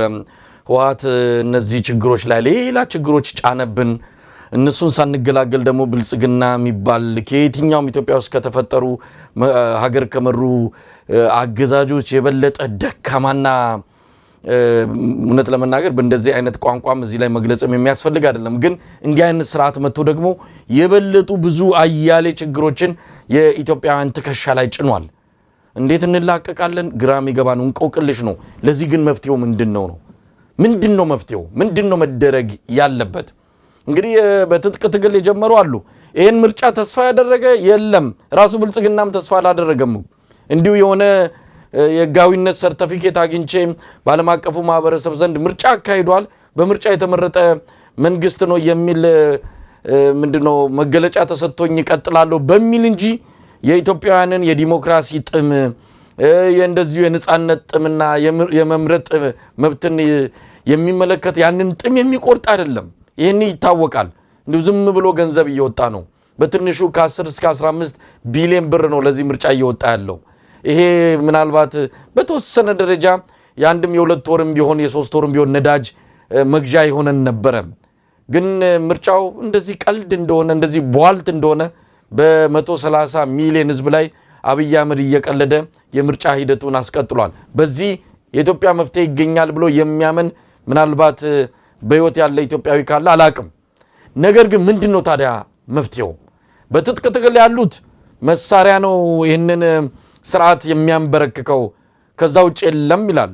አዎ ሁኔታው ሲታይ የአብይ አህመድ ባህሪ ያገዛዙን ተፈጥሮ ስንመለከተው በሌላ መንገድ ስልጣኑን ሊያስረክብና ወደ ህዝብ ሊያስተላልፍ የሚችልበት እድል የለም፣ ፍላጎቱም ዝግጁነቱም የለም።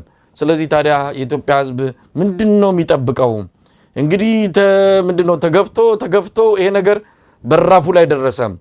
አሁን አያገባኝም፣ ምንም ያዋጣ ነገር የለም፣ አያገባኝም፣ ሀገርን ገደል ከቷታል።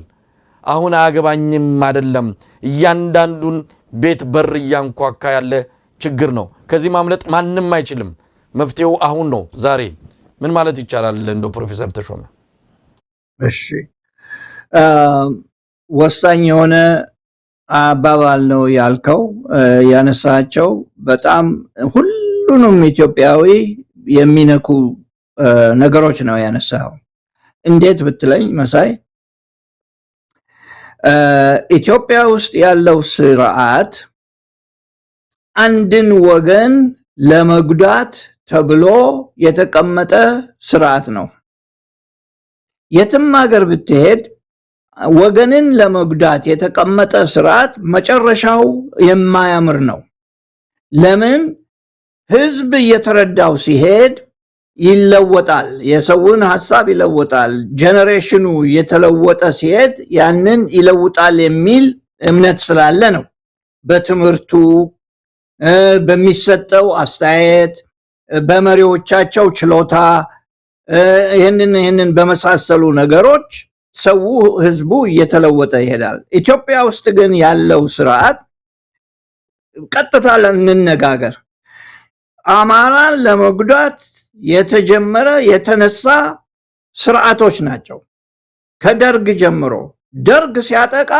ደርግ ሲመጣ የጨፈጨፈው አማራን ነው የጨፈጨፈው ለምን በዳይ ተብሎ የተቀመጠው አማራ ስለነበረ በጊዜው ሁለተኛ ኢህአደግ ሲመጣ ያደረገውን ይሄው ለዘላለም እኛም ፊታችን ችግር ውስጥ አስገብቶናል ከወደብ ማጣት ብቻ ሳይሆን ኢትዮጵያ እንዲኖራት ያስፈልጋል ነገር ግን መንገዱ ላይ ነው እኛም ማንስማማው እንጂ እንዲኖራት ያስፈልጋል እነሱም ሲመጡ ኢህአደግ ሲመጣ አማራን ለማጥቃት ነው የመጣ ኦኬ ሶስተኛ የኦሮሞ አገዛዝ ሲመጣ አማራን ለማጥቃት ነው የመጣ ዓላማው በሙሉ ለማጥቃት ነው ለመበታተን ኦኬ ኢትዮጵያ የምትባለዋን ለመቀየር መጨረሻ ላይ ያመጡት አሁን ኢትዮጵያ የምትባለውን ለመቀየር ነው ሆያ ሆዬ መደረግ የለበትም ሰርግ በዛ ድግስ በዛ ለቅሶ በዛ ማለት እነኚህን ሲሉ የአማራ ካልቸር መለወጥ አለበት ነው ነገሩ የአማራ ካልቸር ካልተለወጠ በስተቀር ኢትዮጵያ ወደፊት አትሄድም ባዮች ናቸው ኢትዮጵያ ደግሞ ወደፊት የምትሄደው የሁሉም ሰው ሐሳብ የሁሉም ሰው መብት ሲጠበቅና ሁሉም አገሬ ናት ብሎ ኢትዮጵያን ሲደግፍ ነው ኢትዮጵያ ወደፊት መራመድ የምትችለው አለበለዚያ የመጣው ሁሉ በመጣው ፈረስ ይሸኛል የመጣው በሙሉ በያዘው በቅሎ ተጭኖ ይሄዳል የመጣው በሙሉ የጫነውን ዳውላ ባህያው ይዞ ይመለሳል እንደዛ ነው የሚሆነው እና አሁን ኢትዮጵያ ውስጥ ያለው ይሄ ነው ለ50 ዓመት ፕላስ ያውም በተጨማሪ ይሄ የሆነ ነው ያለው እና የኢትዮጵያ ፍትህ የኢትዮጵያ ጉዳይ የሚፈታው አንደኛ ቅድም እንዳልኩት ስርዓት ሲለወጥ ሁለተኛ ሰላም ሲኖር ነው መሳይ ሰላም ከሌለ በስተቀር ምንም የሚያብለጨልጭ ከተማ ቢኖርህ ሰው አይመጣም ምንም የሚያምር ሆቴል ቢኖርህ ሰው አይመጣም ምንም የሚያምር መንገድ ቢኖርህ ይሄው እንደዚሁ ተሰልፎ ሰው ይቀመጥበታል እንጂ ልትዝናናበት እና ልትነዳበት ልትንሸረሸርበት አይጠቅምህም ታዲያ ሰላም ከየት ነው የሚጀመረው መሳይ ሰላም የሚጀመረው ከጠቅላይ ሚኒስቴሩ ነው ሰላም የሚጀምረው ከመንግስት ነው ከህዝብ አይደለም ሰላም የሚጀመረው ከቡድኖች አይደለም መሪ ማን ነው መሪው መንግስት ነው መንግስቱ ደግሞ የተወሰኑ ሰዎች እንደ መሪ አድርጎ አስቀምጧል ከነሱ ነው ይቅር የሚባለው ነገር ከነሱ ነው መጀመር ያለበት እነሱ ናቸው መምራት ያለባቸው እነሱ ናቸው ይሄ ይደረግ በዚህ በኩል አጥፍተናል በዛ በኩል ጠፍቷል ብለው ማድረግ ያለባቸው መሪዎቹ ናቸው መሪው ያጠፋ በጮሌነት አንዱን ህዝብ ካንዱ ጋር ያጋጠመ ያጣላ የሚኖር ከሆነ በምን አይነት መንገድ ሰላም ይኖራል ሰላም ደግሞ ከሌለ አገር እንዴት ነው የሚያድገው? አያድግም።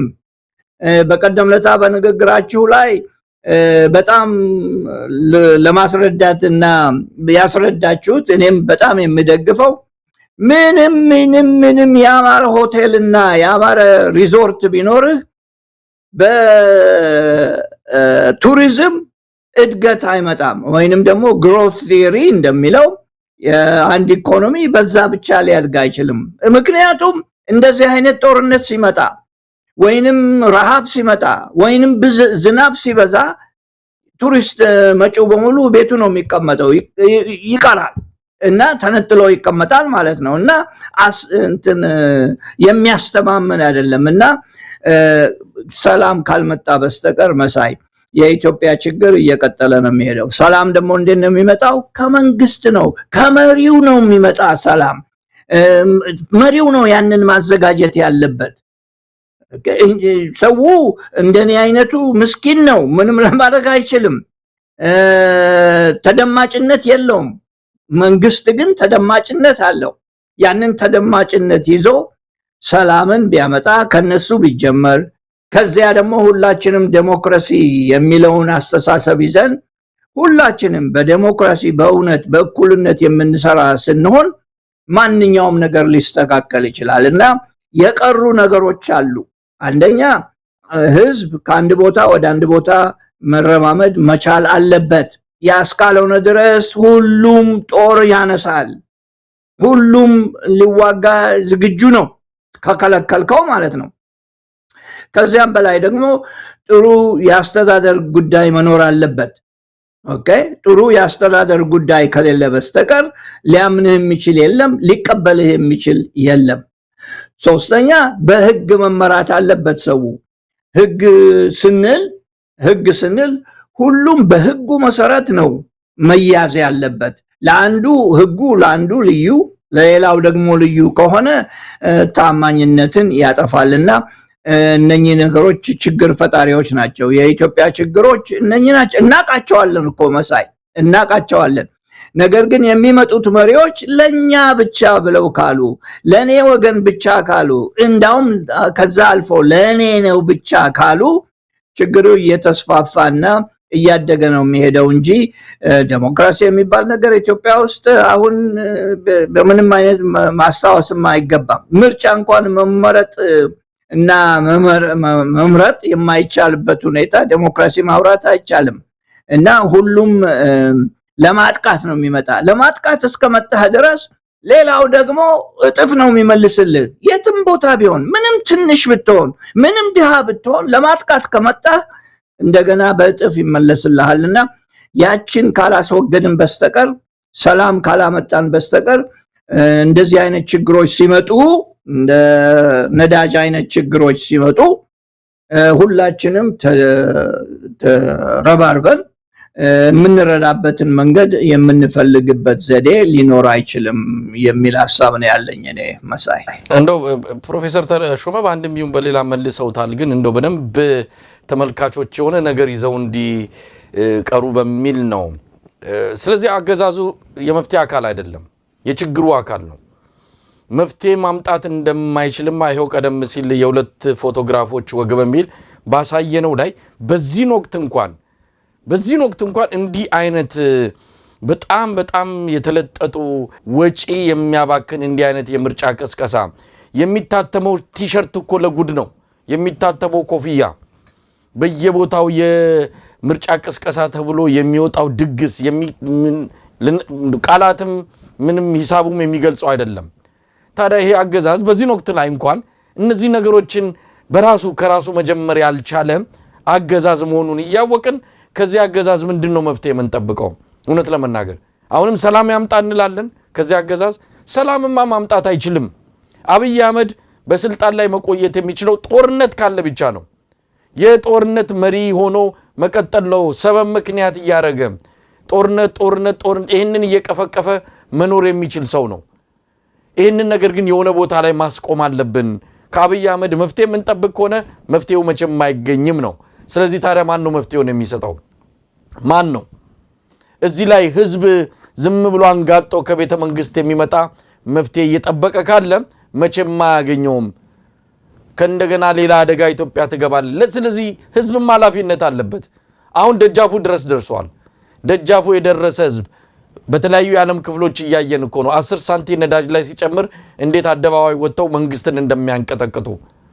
አሁንስ የጋራ አጀንዳ የለንም ወይ?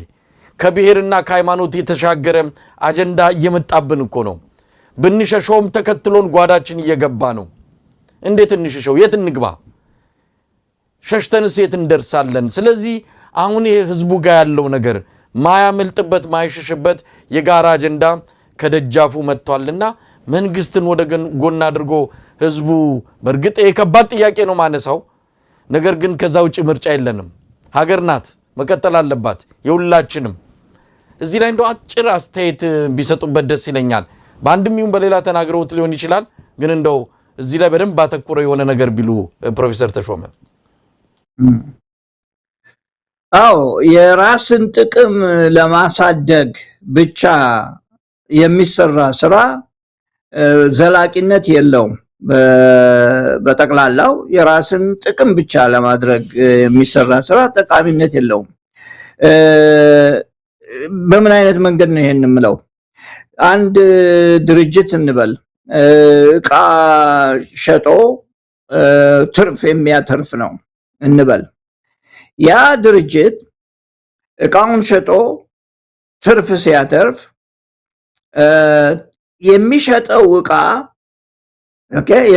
እቃ ሰውን የሚጎዳ ከሆነ ሰውን የሚጎዳ ከሆነ ያ ሰውዬ በህይወቱ ጥሩ ነገር አልሰራም ማለት ነው።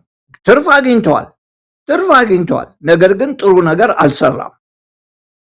ምክንያቱም የሚሰራው ያገኘው ትርፍ ሰውን በመጉዳት ነው ማለት ነው። የኢትዮጵያም ሁኔታ በዛ መልክ መታየት አለበት። የሚመጡት ፓርቲዎች፣ የሚመጡት ገዢዎች፣ የሚመጡት ጎሰኞች ለራሳቸው ጥቅም ብቻ እያሰቡ ስለሆነ ለራሳቸው ቡድን ጥቅም ብቻ እያሰቡ ከሆነ የሚያተርፉት ትርፍ የህዝብ አለመማር፣ ኢትዮጵያ ውስጥ ተማረ የሚባል ወይንም ደግሞ የትምህርቱ ደረጃ ተሻሻለ የሚል ካለ ኢትዮጵያን አያውቃትም። ኢትዮጵያ ውስጥ የኢኮኖሚ እድገት አለ እያለ የሚያወራው ኢትዮጵያን አያውቃትም፣ በጭራሽ አላያትም ማለት ነው። ኢትዮጵያ ውስጥ ዴሞክራሲ ያለ ብሎ የሚያምን ካለ ኢትዮጵያን አያውቃትም፣ እየተሰራ ያለው ነገር ምን እንደሆነ አያውቃትም። ሰውን ለመጉዳት እና የራስን ጥቅም ብቻ ለመገንባት የሚሰራ ስራ በሙሉ ጠቃሚነት የለውም። ቅድም እንዳልኩት ትርፍም ቢኖረው ለግሉ ትርፍም ቢኖረው በህይወቱ በነበረበት ዘመን የሰራው ጠቃሚ የሆነ ነገር ሊነሳ የማይገባ በታሪክ የሚዘለፍ ሆኖ ነው የሚቆጠረው። እኔ በእኔ አስተሳሰብ ከእንግዲህ ወዲያ የኢትዮጵያ ህዝብ የሚማረው ትምህርት ያለ ነገር አይመስለኝም። ለቅድም እንዳልኩት ለ50 ዓመት ለ60 ዓመት ኤክስፔሪመንት ስናረግ ቆይተናል። ጄኔሬሽኑ ተለውጧል። እውነትም ለጄኔሬሽኑ የሚሰጠው ፕሮፓጋንዳ አሁን የተለየ ነው። ነገር ግን የ50 ዓመት ኤክስፒሪየንስ የ50-60 ዓመት ልምምድ ህዝቡን እንዴት አላስተማረውን የሚለው ከባድ ጥያቄ ስለሆነ ለምን ተማረ ለምን አልተማረም የሚለው በጣም ሌላ ችግር ውስጥ ያስገባኛል በኔ ባስተሳሰቤ። እና ሁሉንም አይተነዋል፣ ሁሉም ነገር ታይቷል። ይሄ ከታየ በኋላ ግን ወደፊት መደረግ ያለበት ምንድነው? ብዙ ጊዜ ሳይፈጅ እኔ ለማለት የምፈልገው ይሄ ምርጫ የሚባለው ነገር ከተከናወነ በኋላ የኢትዮጵያ ህዝብ መከራው እየበዛ ነው የሚሄደው። ከአሁኑ የበለጠ መከራ ይኖርበታል ባይ ነኝ። በአንዳንድ በኩል ምናልባት የሚጠቀሙ ጎሳዎች ሊኖሩ ይችላሉ፣ የሚጠቀሙ ክፍሎች ሊኖሩ ይችላሉ። አሁን ኢትዮጵያ ውስጥ እያለ ያለው ተጠቃሚ ነን ባዮች ብዙዎቹ ወጣቶች ናቸው። መልካም፣ እሺ ለነሱ እና ደስ ይለኛል። ነገር ግን ይሄ በአሁን ለምሳሌ ስታርታፕ እያሉ የሚጀምሩት 500 600 በየአመቱ ይጀመርና አንዱም የሚዘልቅ ነገር አይደለም። ብዙዎቹ ይወድቃሉ። ይሄ ግን ደህና ነገር ይመስላቸዋል እነሱና ይሄንን እያዩ ከዚያም በላይ ደግሞ የወንድምህን የጎሳህን ብቻ ሳይሆን የወንድምህን የጎረቤትህን መብት እየተዘረፈ አንተ ቁጭ ብለህ በደስታ የምትኖርበት ሁኔታ ሊኖር ስለማይችል ጊዜው እድሉም ከዚያም በላይ ደግሞ ሁኔታውም የሚፈቅደው አሁን የሥርዓት ለውጥ ነው እንጂ ሌላ ነገር አይደለምና በፊት እንዳልኩት በቀደም ለታ ስንነጋገር እንዳልኩት እኔ እዛ በሆን ኢትዮጵያ ውስጥ በሆን ይሄን አድርጉ ማለት አልችልም። ነገር ግን በግሌ እቤቴ ነው የምቀመጠው። ምርጫ የሚባል ነገር እዛ ውስጥ ገብቼም ስሜንም አላበላሽምና እቤቴ ነው ቁጭ ምለው ባይነኝ እኔ በኔ አስተሳሰብና ይሄ ከተደረገ ሌሎቹ እነኛ ትንሽ ቁጥር ያላቸው አይበልጡንም ወይ የሚባለው ወይንም ደግሞ ስርዓቱን ይዘው ይመረጣሉ የሚለው ሊመረጡ ይሆናል። ነገር ግን በ10% ተመርጦ አገር ሊገዛ የሚፈልግ ወይንም ደግሞ ትልቅ ምርጫ አለኝ የሚል ሰው ጭንቅላቱ የተበላሸ ነው እና 90% ድጋፍ ከመስጠት 10% የተሻለ ነው በዚህ ሁኔታ በኢትዮጵያ ሁኔታ ማለት ነውና የኢትዮጵያ ሕዝብ አሁን እድልም አለው። የኢትዮጵያ ሕዝብ ሁኔታውን አይቷል። እኔ የፖለቲካ ሰው አይደለሁም። ለፖለቲከኛ ለመወዳደር የምፈልግ አይደለሁም። ስልጣን አልፈልግም። የምናገረውና የምለው ሌሎችም እኔና ካንተ ጋር እንደምነጋገረው ካንተ ጋር የሚነጋገሩት ለማስታወቅ ለማስረዳት እና ሁኔታውን ለመግለጽ ብቻ ነው እንጂ የፖለቲካ ጥቅም ኖሯቸው አይደለም። ገንዘብ የሚከፍለን የለም። ማስተማርና ማስረዳት ደግሞ የኛ ኃላፊነት ስለሆነ መተን ሰው ፊት ቀርበን የምንለውን እንላለንና የኢትዮጵያ ሕዝብ ጊዜው አሁን ነው እና ያንን መለወጥ ያለበት የኢትዮጵያ ሕዝብ ነው። ሰላም ከመንግስት ነው መምጣት ማለት ቅድም ስል አንድ ግሩፕ ወይንም አንድ ቡድን ሄዶ ሰላም አይጠይቅም። እጁን ታስሮ በሰንሰለት ታስሮ አይጠይቅም። መጠየቅ ያለበት ልክ የድሮ ንጉሶቻችን እንደሚያደርጉት አዎ ተዋግተኸኝ ነበር፣ ነገር ግን ይቅርታ አድርጌልሃለሁ፣ ወደፊት አብረን እንስራ ብሎ ማለት ያለበት አሁንም መንግስት ነው። መንግስት ላይ ነው ኃላፊነቱ ያለበት እና ከዚያም በላይ እኛ ሁላችንም ተዘጋጅተን በምንችለው መንገድ መሳተፍ ይኖርብናል። እኔ የምችለው ቀድሜ እንደዚህ መናገር ነው ወይንም መጻፍ ነው። ያንን ነው የምችለው። አንተም ደግሞ በምትችለው መንገድ ይሄው እያደረክ ነው። ሁሉም የራሱ ችሎታ አለውና መሳተፍ ይኖርበታል። ጊዜውም አሁን ነው ባይ ነኝ። ፕሮፌሰር ተሾመ እንደው አንድ ጉዳይ ላይ አስተያየት እንዲሰጡ በማድረግ ነው ዝግጅታችንን የማበቃው። ያው ተያያዥ ስለሆነ ነው፣ ከኛም ጋር ተያያዥ ነው። አሁን ካለው የመካከለኛው ምስራቅ ቀውስ ጋርም ጋር የተያዘ ጉዳይ ነው። የተባበሩት አረብ ኤሚሬትስ ጉዳይ ነው። አሁን መረጃዎች እንደሚያመለክቱት ዛሬ የሚወጡ በርካታ ዜናዎች እንደሚያሳዩት ከሆነ በዚህ በመካከለኛው ምስራቅ ቀውስ ከፍተኛ የሆነ የኢራን ምት ከገጠማቸውና በጣም ከፍተኛ ኪሳራ ከደረሰባቸው የገልፍ የባህረ ሰላጤው ሀገራት አንዷ የተባበሩት አረብ ኤሚሬትስ ናት። እስካሁን ባለው ሁኔታ 120 ቢሊዮን ዶላር ኪሳራ ደርሶባታል። አብዛኛውን የኤርባስ አውሮፕላኖቿ ግራውንድ አድርጋለች፣ እንዳይንቀሳቀሱ አድርጋለች። ኢኮኖሚያ ላሽቋል። ስለዚህ ከፍተኛ አደጋ ውስጥ መግባቷ እየተነገረ ነው የሚገኘው። አብይ አህመድ በዚህ መሃል ቀደም ሲልም እንዳሉት ባለፈውም እንዳነሳ ነው በዚህ ቀውጢ ሰዓት ላይ ነው አውሮፕላን አስነስቶ እዛ ሄዶ አለው ብሎ ደጅ ጠንቶ የተመለሰው። አሁን እንደምንሰማው ከሆነ ግዴለም ያለውን ሁኔታ እስቲ ግፉበትና ጨርሱት፣ የጀመራችሁት አንዳንድ ነገሮች አሉ፣ እሱን ነገር ያለ እናንተ መጨረስ አንችልም። የሱዳን ውስጥም እጃችን ጎትታችሁ አስገብታችኋል። ሱዳን ውስጥ ከገባን በኋላ አሁን ወደ ኋላ ማለት የለም፣ እባካችሁ አግዙን የሚል ተማጽኖ ከአብይ አህመድ አገዛዝ እየመጣ ነው ያለው። የተባበሩት አረብ ኤሚሬትስ በአሁኑ ሰዓት የምትቀበለው እንጂ የምትሰጠው ነገር ሊኖር አይችልም። ብዙ ነገር ወደ ኋላ እየተጎተተባት ነው። ለ30-40 ዓመታት የተገነባው የተለያዩ የኢኮኖሚ አውታሮቿ እየተመቱባት ይገኛሉ። ስለዚህ አብይ አህመድ አሁን የሰሜኑን ጦርነት ከፋኖም ጋር ይሁን ከህወሓት ጋርም ይሁን ከኤርትራም ጋር ይሁን ብቻ ጦርነቱን ለማስቀጠል እድሉ የተንጠለጠለው በተባበሩት አረብ ኤሚሬትስ መረጋጋት ላይ ነው።